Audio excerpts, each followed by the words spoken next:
இலங்கையில் நடந்த முக்கிய நிகழ்வுகளின் தொகுப்பினை நாம் மாதவாரியாக பார்த்து கொண்டு வருகின்றோம். அத்தொடரில் அடுத்ததாக நாம் பார்க்க இருப்பது ஆகஸ்ட் மாதத்தில் நடைபெற்ற முக்கிய விடயங்களின் தொகுப்பாகும்.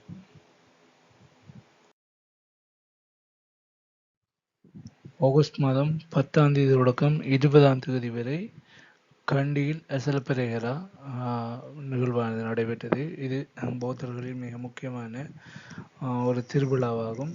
இது சர்வதேச ரீதியாகவும் இது ஒரு முக்கியம் பெற்ற ஒரு திருவிழாவாக காணப்படுகின்றது. இதில் அதிகளவான யானைகள் பயன்படுத்தப்படும். ஊர்வலமானது பல்வேறு சமய அனுஷ்டானங்களுடன் தொடர்ச்சியாக நடைபெறும். இது இலங்கைக்கான சுற்றுலா பயணிகளை ஈர்க்கக்கூடிய ஒரு நிகழ்வாகவும் இந்நிகழ்வானது காணப்படும். இது நடைபெற்றது 2024 ஆகஸ்ட் 10 தொடக்கம் 20ஆம் தேதி வரையான காலப்பகுதியில் ஆகும்.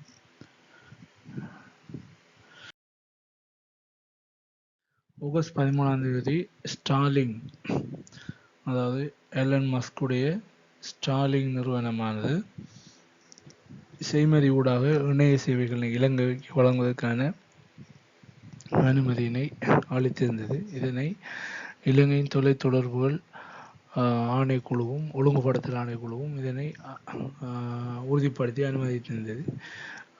ஸ்டார்லிங் நிறுவனமானது பல்வேறு வளர்முக நாடுகளுக்கு இணைய வசதியினை வழங்குகின்ற ஒரு நிறுவனம். இது கேபிள்கள் மூலமாக அல்லது தொலைத்தொடர்பு சாதனங்கள் மூலமாக நேரடியாக இணைய வசதியினை பெற முடியாத பின்தங்கிய கிராமங்கள் மற்றும் நகர்ப்புறங்களுக்கு செய்மதி ஊடாக இணையத்தினை வழங்குகின்ற சேவையினை ஸ்டார்லிங் நிறுவனமாக வழங்கி வருகின்றது. இது இலங்கையிலும் அனுமதி வழங்கப்பட்டிருந்தது குறித்த தேதியில் ஆகஸ்ட் 13. ஆனால் உண்மையில் இதற்காக வசூலிக்கப்படுகின்ற கட்டணமானது மிக அதிகமாக இருந்தால் இது இலங்கையில் வெற்றிகரமாக செயற்படுமா என்பது தொடர்பாக பல்வேறு தரப்பினரும் தங்களது ஐயத்தினை வெளிப்படுத்தியிருந்தது. இந்நிகழ்வு நடைபெற்றது ஆகஸ்ட் 13, 2024 ஆகும். ஆகஸ்ட் 16 தொடக்கம் 18 இத்திகதியில் இலங்கையில் விளையாட்டு திருவிழா நடைபெற்றது. மிகப்பெரிய தேசிய விளையாட்டு விழாவாக இது காணப்பட்டது. இவ்விளையாட்டின் மூலமாக இலங்கைக்கு தேவையான சுற்றுலாவினை ஊக்குவிப்பதற்கான ஒரு நிகழ்வாக இது அரசினால் முன்னெடுக்கப்பட்டது. இந்நிகழ்வினை டயலாக் நிறுவனமானது அனுசரணை வழங்கியிருந்தது. இந்நிகழ்வு நடைபெற்றது ஆகஸ்ட் 16 தொடக்கம் 18 வரையான காலப்பகுதி ஆகும். அதைத் தொடர்ந்து ஆகஸ்ட் 19ஆம் தேதி நிக்கினி பூரணி தினம் பௌத்தர்களால் அனுஷ்டிக்கப்பட்டது. இப்பூரணி தினமானது புத்தர் மறைவடைந்த தனது முக்கிய சீடர்களின் நினைவு கூறும் தினமாக காணப்பட்டது. விகாரைகளில் வழிபாடு மற்றும் தியான நிகழ்ச்சிகள் நிக்கினி பூரணி தினத்தில் நடைபெற்றது. இதைத் தொடர்ந்து ஆகஸ்ட் 22ஆம் தேதி national event for summit of the future எனும் தலைப்பில் ஐக்கிய நாடுகள் சபையின் அனுசரணையுடன் ஒரு ஐநா சபையின் சர்வதேச மாநாட்டுக்கான முன்னோடி நிகழ்ச்சியாக ஒரு தேசிய நிகழ்ச்சி ஒன்று ஏற்பாடு செய்யப்படுகிறது. அந்நிகழ்ச்சியின் பேர் national event for summit of the future. எதிர்காலம் தொடர்பான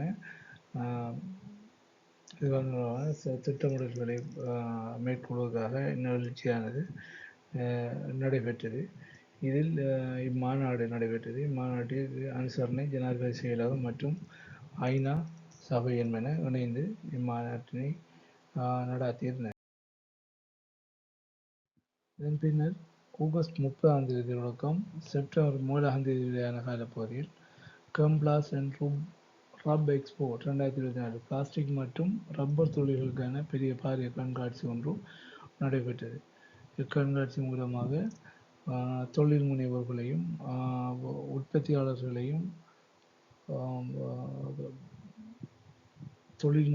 மற்றும் உற்பத்தியாளர்கள் மற்றும் நிறுவனங்கள், உற்பத்தி நிறுவனங்கள் பிளாஸ்டிக் மற்றும் ரப்பர் தொடர்பான உற்பத்தி நிறுவனங்கள் போன்றவற்றை இணைக்கும் வகையில் இந்த இந்த கண்காட்சியானது இடம்பெற்றது.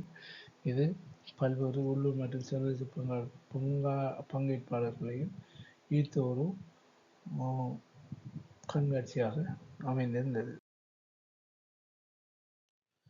இவையே 2024 ஆகஸ்ட் மாதத்தில் நடந்த முக்கிய நிகழ்வுகளாகும். இதில் மதம், தொழில்துறை மற்றும் சமூக முன்னேற்றங்கள் தொடர்பான சில விடயங்கள் நடைபெற்ற அதேவேளை தேசிய மற்றும் சர்வதேச அரங்கில் இலங்கையின் வகிபாகம் அல்லது இலங்கையின் பங்களிப்பு தொடர்பாக பல்வேறு கண்காட்சிகளும் பல்வேறு மாநாடுகளும் இம்மாதத்தில் நடைபெற்றன. இவையே முக்கியமாக ஆகஸ்ட் மாதத்தில் நடைபெற்ற நிகழ்வுகளாகும். இதைத் தொடர்ந்து நாம் செப்டம்பர் மாதத்துக்கான நிகழ்வினை மற்றும் ஒரு வீடியோவில் காணலாம். தொடர்ந்து இணைந்திருங்கள். இதுவரைக்கும் சப்ஸ்கிரைப் பண்ணாதவர்கள் எனது யூடியூப் சேனல் பள்ளிக்கூடம் யூடியூப் சேனலுக்கு உங்களது ஆதரவினை தாருங்கள். நன்றி.